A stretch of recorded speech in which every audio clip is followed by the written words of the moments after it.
say this, not holding the odor in, no odor retention. The less porosity you have, the less Yes. you have in the coat. Yes, so what ends up on the floor, Yes, we understand, sir. thank you, sir. But I will tell you this, what also happens, having been in the business, is a lot of times they don't acid treat a floor before they paint it. And so now what is the alkaline is coming up and is pushing the oldest, if there's 2 or 3 coats, you're gonna see it's the bottom coat of paint that's releasing. Yes, sir. The fact that the alkaline is coming up and taking it away. So probably if that's gonna happen, then I would almost wanna go in there and take all of the paint up, and that way you don't stack another color on top of the one that the bottom line, the bottom coat would turn loose. Yes, sir. Just a thought.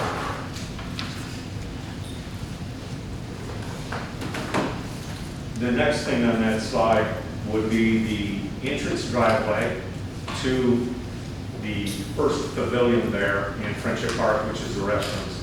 So that portion of the driveway is the very first one. The second exhibit would be a portion of that parking lot there between the baseball diamond and the Friendship Park, which would be closest to the baseball diamond. The third exhibit, Exhibit C, would encompass all of the parking lot and the whole thing. And so then when you add all of that together is when you get the total amount for the Friendship Park, for the asphalt repaving and milling of that.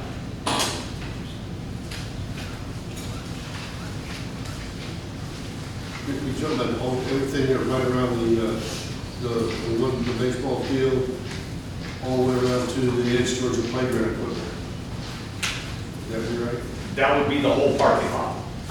Just the small portion of it, it encompasses from the baseball field approximately 30 feet out towards the playground, sir.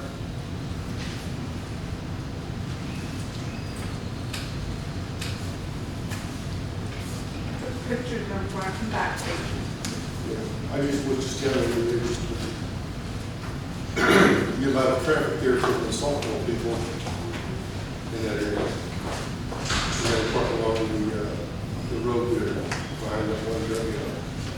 Oh, that was not included. I know what, Oh, well, I okay. understand, just making it just a, you know, because that field gets a lot of use, that parking lot gets a lot of use. Yes, sir. You know, so, yeah, makes sense. And there are photographs that have Exhibit A, B, and C. And that shows you what your finished grades are for A, B, and C, and the costs that are associated with each portion of the bid. But did you explain, I might have missed it, that the one part is if we don't do the full section? No? Yes, ma'am, I thought I did. Okay, no, I was making sure. I can I clarify. got where he's talking about. Is this quote from Hayden, is that related to this? No, that's something else having to do with streets. Because when you start talking about people, wait, Yes, sir, no, that's having to do with That's the streets. street side. The 3 photographs that you're seeing are the entire parking lot Right. there. The other photograph is just that small strip behind the baseball field. Correct. And then on that same photograph, which we Exhibit B, you can also see a part of the entrance road Yes. there that is also highlighted in red. Right.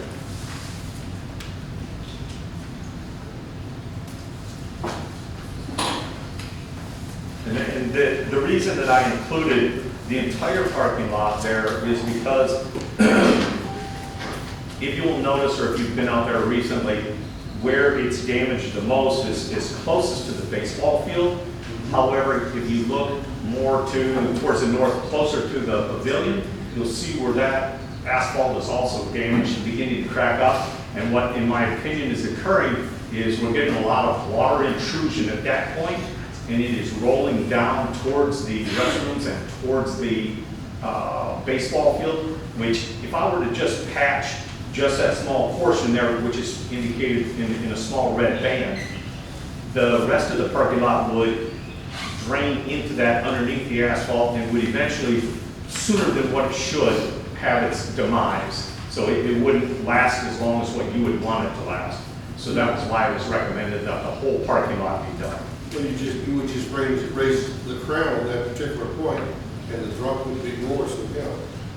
You would want an even drop from center to edge. Yes, sir. Got any more questions on parks, or can you move to streets, because that's. No. Let's move to streets, please. Okay, so streets are the next thing. And today I'm only going to be presenting for the parks and the streets. So under the streets department, we're requesting the Crest Bridge, which is over the drainage ditch, which is bound by Gordon Cooper and Swan, if I recall correctly. And I'm asking for the engineering money. And what that's going to do for you is that is going to tell you what exactly is wrong with the bridge. And it's going to tell you its projected cost and its remedies. They have given us a price for what they believe, based on the information that I gave to them, what the projected cost to repair that bridge is going to be. Including the asphalt and other work that is accompanied to that. Because it's not just the bridge itself, it's also the approach leading to the bridge, as well as some of the handrails.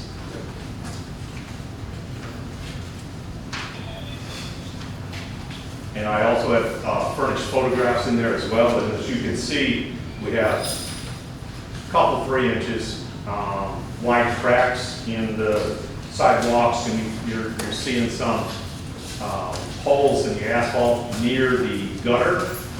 And also, there's another photograph right in the middle of the road where you can see a large failure, and that's in the middle of the bridge. And that's allowing, once again, water to intrude and deteriorate the bridge even more. So you can see by those photographs where the bridge itself appears to be separating from the approaches. To what extent the damage is, I don't know. I'm not an engineer. I cannot tell you how deep the damage goes below the grade, how far into the subgrade it goes. I don't know that. That would take an engineer to come out and give us a proper assessment. So that's that for the Crest Bridge. If there's no questions, I'll push on. Please. Okay. The next one would be the bid from Mr. Hayden, and that is a request for the intersection of Old Seguin, Ackerman, and the other road. I'm sorry. Gibbs Straw. Yes, I apologize. So that's what that encompasses, only that intersection. Okay, east, west, north, south, how far? Well, we're gonna do Ackerman, so north, south. Ackerman is going to go right up to the beginning of Old Seguin, Right.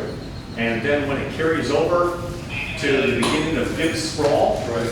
is all that encompasses. And I can't East, remember, west. I'm sorry, sir? East, west. East, west, not quite as far as the bus stop to the east, and not quite as far as Bauman to the west. But almost, if you look, there's been a small patch Right. right next to the bus stop Yeah. on the south side of Old Seguin, right there by Bauman. And so that would be the end at that point. And then when you're looking east, it is, like I say, not quite to that bus stop. There's another seam at that point where somebody else had done another patch.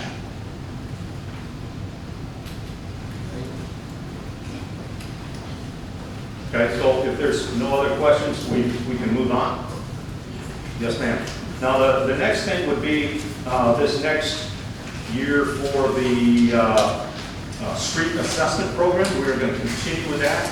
We have been continuing with it. We did phase 8 of the Baines Engelman project, which consisted of going east of the bridge to the city limits, that was completed under your street assessment program where you all have assessed taxes just specifically for the streets. So that portion of that project was completed just using those funds, nothing else. Okay, so to continue on, I'm asking to be able to use the CIP money for this upcoming year for the remainder or some more of fiscal year 2020 and 2021 street assessment program under your proposed maintenance with M&S. And that would be Feather Rock Drive and French C. And so just kind of a thought where we are, so the street maintenance tax is the portion that comes out of the taxes that are paid and goes directly into a fund to do something with a street. And every year we bring in about $70,000. So that's what he referenced. We used last year's $70,000 and this fiscal year $70,000 this year because we didn't get a chance to finish with Benzinga. We waited until the contractor finished their part. And then we carried that over to do our part. And we also did the slurry seal of multiple streets that are listed here. So what we need to do for next year is use that tax at about $70,000. We may collect a little bit more this year for something else. And so if we continue to work down this plan, that's what you mentioned, the next streets are Foxcross and Feather Rock because we've already applied for CDBG for Allen Shepherd. We're hoping to get that. But again, looking at the cost estimates, that exceeds $70,000. So we would need to decide if we're going to add a little bit more to be able to take care of these two streets, or you only want to do one of them. Like Feather Rock is a little bit cheaper, so we need to just keep that in mind. How old is that street assessment list? For 2019. I think it needs to be looked at again. Because this street right here is Downing. The next street over, forgive me, Janky. That street is undrivable.